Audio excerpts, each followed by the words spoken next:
খাওয়াটা really not scientific, কারণ লেবু মানে ভিটামিন সি এটা একটা হিট লেবাইল জিনিস। The moment you are adding hot water বা লিউকওয়ার্ম ওয়াটার সেটা কিন্তু নষ্ট হয়ে যাচ্ছে। সুতরাং ডিরেক্টলি ভিটামিন সি খান, সেটা হতে পারে ভাত ডাল খাচ্ছেন তার মধ্যে একটু ডিরেক্টলি লেবু নিংড়ে খেয়ে নিচ্ছেন, বা নর্মাল জলে নিম্বু পানি যেটা আমরা বলি, নর্মাল জলে এমনি লেবুটা নিংড়ে রস দিচ্ছেন, এইভাবে খাচ্ছেন, কিন্তু গরম জলের সাথে লেবুটাকে অ্যাড করবেন না।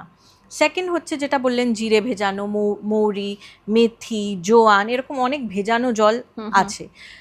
এক একটা জিনিস এক এক জনের ক্ষেত্রে এক একটা কাজে লাগে। যেরকম মেথি সিডস ভেজানো জল ডায়াবেটিস পেশেন্টদের জন্য খুবই উপকারী, ব্লাড সুগার স্পাইকটাকে আটকায়।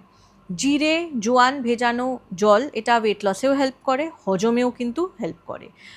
মৌরি ভেজানো জল গরমের সময় খুবই ভালো, কারণ বডিটাকে ঠান্ডা রাখে। অ্যাসিডিটির যাদের প্রবণতা, সকালে উঠেই একটা প্যান্ডি খেতে হয় বা অ্যাসিড রিফ্লাক্স হয়, সেসব ক্ষেত্রেও কিন্তু মৌরি ভেজানো জলটা খুব এসেনশিয়াল। কিন্তু আমায় জানতে হবে সব সিডস, সব দানা আমি একসাথে জলে ভিজিয়ে দিলাম, করে একটা কিছু খিচুড়ি হয়ে গেল, করে সেই জলটা আমি খেলাম, ভাবলাম অনেক গুণ পেলাম, কেন এত কিছু দিয়ে খাচ্ছি, সেটা কিন্তু নয়।